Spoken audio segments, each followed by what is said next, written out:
le rétro de l'histoire. Votre chronique qui vous amène au cœur de l'histoire de la région sur RVL.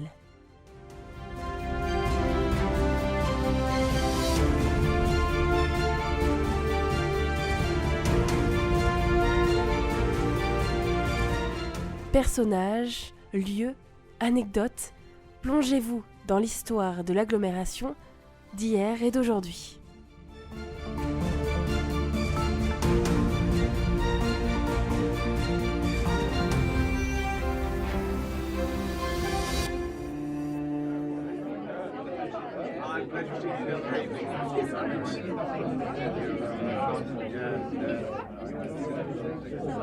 Connaissez-vous le projet Printania ?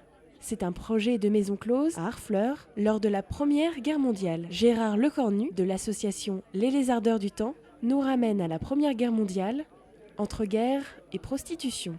Lors d'une visite aux archives départementales, je suis tombé sur un dossier vraiment très surprenant sur Harfleur. Alors, pour resituer le contexte, en 14-18, toute la zone entre Harfleur et Rueil est couverte de campements alliés.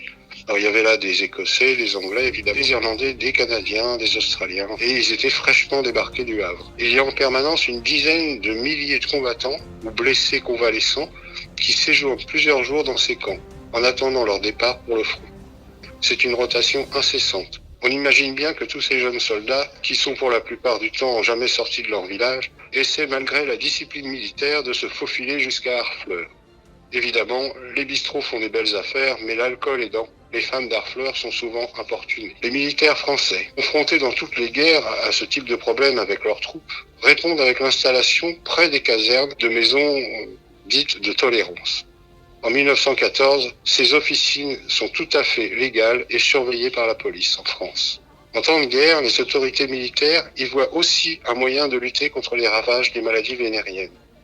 Ces maladies pouvaient mobiliser une partie des troupes et en fait occuper les médecins qui avaient quand même beaucoup plus leur place sur le front.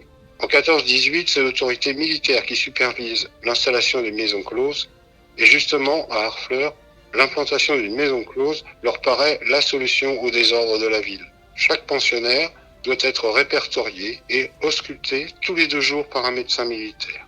Alors dans ce domaine, on a retrouvé un dossier tout à fait extraordinaire dans les archives, une correspondance entre le contre-amiral Didlot, qui lui était gouverneur militaire du Havre, et le maire d'Harfleur, ainsi que Nicholson, le responsable des troupes alliées. Le contre-amiral Didlot, gouverneur du Havre, écrit au député maire d'Harfleur, M. Georges Ancel, pour lui demander de favoriser l'implantation d'une maison close sur sa commune, près des camps alliés.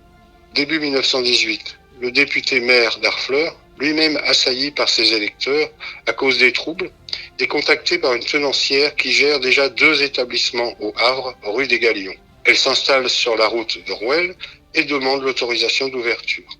Gros problème, il faut demander l'autorisation du chef d'état-major des troupes anglaises, Nicholson. Il faut savoir qu'en Angleterre, ce type d'établissement est interdit.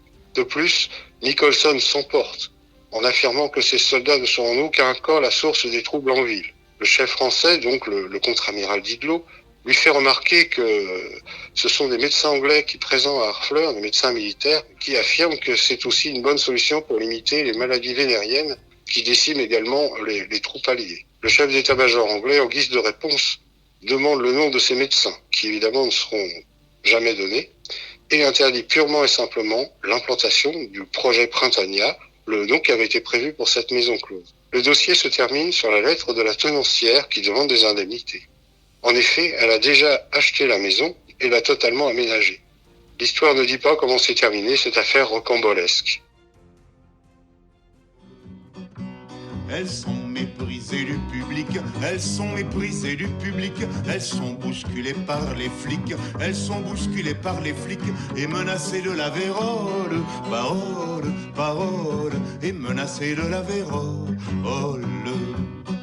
Bien toute la vie elles fassent l'amour, bien toute la vie elles fassent l'amour, qu'elles se marient 20 fois par jour, qu'elles se marient 20 fois par jour, la noce est jamais pour leur fiole, parole, parole, la noce est jamais pour leur fiole.